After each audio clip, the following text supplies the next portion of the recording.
नमस्कार दोस्तों, मेरे चैनल नक्षत्र मार्ग में आपका स्वागत है। आज हम नक्षत्र माला के दूसरे नक्षत्र भरणी नक्षत्र के बारे में जानकारी प्राप्त करेंगे। तो भरणी नक्षत्र के जो स्वामी हैं वह हैं शुक्र। तो अब भरणी नक्षत्र में जन्मे लोगों के बारे में कुछ बात कर लेते हैं, उनकी क्वालिटीज के बारे में कुछ बात कर लेते हैं।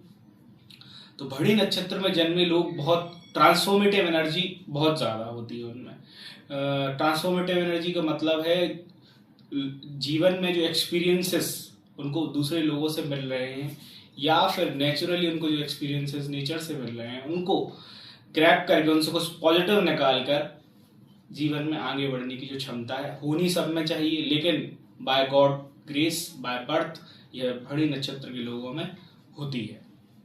दूसरी क्वालिटी, ये बहुत ज़्यादा सहनशील होते हैं, इनमें सहन करने की क्षमता बहुत ज़्यादा होती है। किसी भी परिस्थिति जो किसी के लिए बहुत चैलेंजिंग हो सकती है, भरणी नक्षत्र के लोग उसे आसानी से टैकल कर लेते हैं। और एक बहुत अच्छी क्वालिटी का भरणी नक्षत्र में होल लॉट ऑफ क्वालिटीज है, ऑकल्ट चीज़ें, जो चीज़ें रहस्यमयी हैं, जो परत के नीचे की चीज़ें हैं, जो उजागर नहीं हैं धरती पर, ऐसी चीज़ों को सीखने का, ऐसी चीज़ों को जानने का उनमें बहुत शौक होता है। रहस्यमय चीज़ों को सीखने का और जानने का शौक लोगों में नेचुरली होता है भरणी नक्षत्र में जो लोग पैदा होते हैं। और क्वालिटीज़ की बात करी जाए तो भरणी नक्षत्र के लोगों में आप देखेंगे कि एक चैलेंजिंग कार्मिक डेप्थ कुछ लोगों का कहना है, कुछ ज्योतिषाचार्यों का ऐसा मानना है। खैर मैं इस चीज़ में सहमत नहीं हूँ, लेकिन उनका कहना है कि कार्मिक डेप्ट, ये जो भरणी नक्षत्र में लोग पैदा होते हैं, पिछले जन्म के कुछ कर्म जो है, अनड्यू कर्मों के कारण उनका जन्म जो है भरणी नक्षत्र में हुआ है। या फिर कुछ ज्योतिषाचार्यों का ऐसा मानना है कि जो अकाल मृत्यु जिनकी पिछले जन्म में हो जाती है वो फिर अगले जन्म में भरणी नक्षत्र में पैदा होते हैं। इसका कोई वेरिफिकेशन, इसका कोई बैक एंड जो मतलब वेदों और शास्त्रों में इस चीज़ में विभिन्न मत हैं। लेकिन हाँ, अगर आप बोलें तो भरणी नक्षत्र को थोड़ा सा मतलब सेक्रीफाइजिंग टाइप के लोग, मतलब सेक्रीफाइस करना पड़ता है लाइफ में बहुत ज़्यादा, और बहुत चैलेंजेस फेस करने पड़ते हैं। ये तो मैं भी कहूँगा, आगे मैं इसके बारे में आपको कंफर्म करूँगा वाई इट इज, ये ऐसा क्यों है भरणी नक्षत्र में, वो मैं आपको बताऊंगा। खैर भरणी नक्षत्र की जो मैंने क्वालिटीज बताई, अब हम भरणी नक्षत्र के कुछ पदों की बात कर लेते हैं। जैसे मैंने अश्विनी के 4 पद आपको बताए थे, भरणी नक्षत्र के भी 4 पद होते हैं।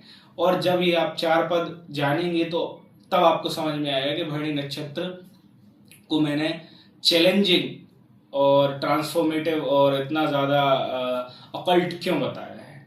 तो भरणी नक्षत्र का जो पहला पद होता है उसका स्वामी होता है सूर्य, जो कि शुक्र का नैसर्गिक शत्रु है। तो जो भी मैंने क्वालिटीज आपको बताई थी भरणी नक्षत्र में, वो जो पहले पद में नक्षत्र के पैदा हुआ है उसमें वो क्वालिटीज नहीं होती, उन क्वालिटीज को वो कैरी नहीं कर पाता, क्योंकि जो पद का जो स्वामी है वो नैसर्गिक शत्रु है। सीधी सी बात है। भरणी जो दूसरा पद है उसका स्वामी जो है वो चंद्रमा है, और यह भी जो है वो चंद्रमा जो है शुक्र का नैसर्गिक शत्रु होता है। तो दूसरे पद में जो पैदा हुए हैं लोग, वो भी जो क्वालिटीज मैंने आपको बताई थी उनको कैरी नहीं करते। तो अब आते हैं तीसरे पद में। तीसरा पद जो है उसका स्वामी खुद होता है शुक्र।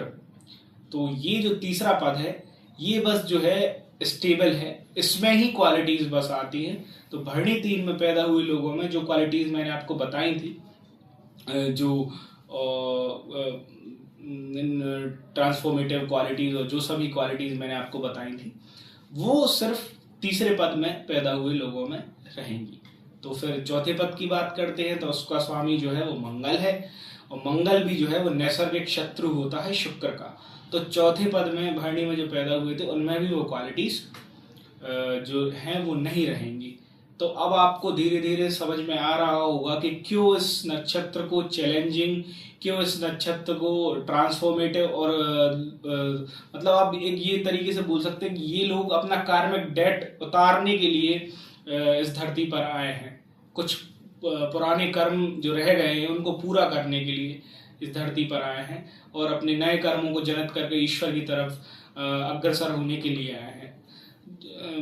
इस प्रकार से भरणी नक्षत्र जो है वो एक सबसे ज्यादा ऑकल्ट, सबसे ज्यादा ट्रांसफॉर्मेटिव नक्षत्र हमारी नक्षत्र माला में है। अब अगले वीडियो में हम बात करेंगे कृतिका नक्षत्र के बारे में। धन्यवाद।